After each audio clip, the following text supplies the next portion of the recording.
سبکتگین بادشاہ اپنی ایک بیوی سے بہت زیادہ محبت کرتا تھا۔ ایک مرتبہ اس کی دوسری بیویوں نے اس سے کہا کہ آپ فلاں بیوی سے زیادہ محبت رکھتے ہو، حالانکہ حسن میں ہم اس سے زیادہ ہیں، سمجھداری میں بھی ہم اس سے زیادہ ہیں۔ آخر اس میں ایسی کون سی خاص بات ہے کہ تم ہم سب سے زیادہ اسے پسند کرتے ہو؟ بادشاہ نے کہا، اچھا میں کبھی اس بات کا جواب آپ کو دے دوں گا۔ کافی عرصہ گزر گیا، کسی نے اس بات کو نہ دہرایا۔ اس کی بیویاں یہ بات بھول گئیں۔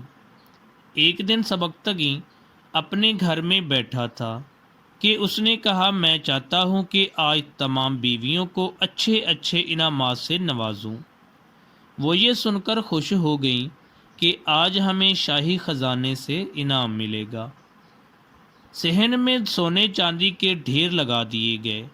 بادشاہ نے کہا، اس میں جس بیوی کو جو چیز زیادہ پسند ہے وہ دوڑ کر اس پر ہاتھ رکھے، وہ چیز اسی کی ہو جائے گی۔ چنانچہ جس وقت میں اشارہ کروں تم اپنی پسند کی چیز پہ ہاتھ رکھ دینا۔ بیویاں تیار ہو گئیں اور انہوں نے اپنی اپنی چیزوں پر نگاہیں جما لیں۔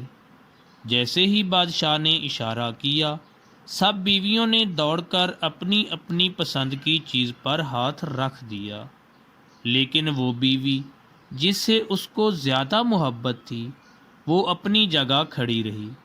سب بیویاں اس کی طرف دیکھ کر ہنسنے لگیں اور کہا کہ بادشاہ سلامت، ہم کہتے تھے نا کہ یہ بے وقوف ہے، اور آج اس کے عقل کی کمی کھل کر سامنے آ گئی۔ یہ تو بس سوچتی ہی رہی، لہٰذا آج اس کو کچھ نہیں ملنے والا۔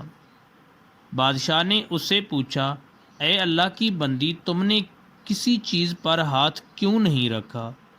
وہ کہنے لگی، بادشاہ سلامت، میں پوچھنا چاہتی ہوں کہ آپ نے یہ کہا ہے نا کہ جو جس چیز پر ہاتھ رکھے گا وہ اسی کی ہو جائے گی۔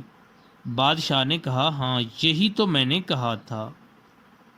اس نے یہ تصدیق سنی تو آگے بڑھی اور بادشاہ کے کندھے پر ہاتھ رکھ کر بولی، بادشاہ سلامت، مجھے تو آپ چاہیے۔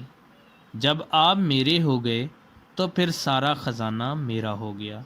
بادشاہ نے اس کی یہ بات سنی تو باقی بیویوں سے کہا، دیکھو اس کی اس عقل مندی اور محبت کی وجہ سے میں اس سے زیادہ محبت رکھتا ہوں۔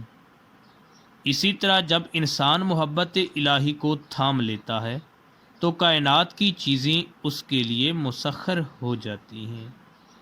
اس پیغام کو دوسروں تک ضرور پہنچائیں اور میرے چینل کو سبسکرائب کر لیں۔ السلام علیکم ورحمۃ اللہ وبرکاتہ۔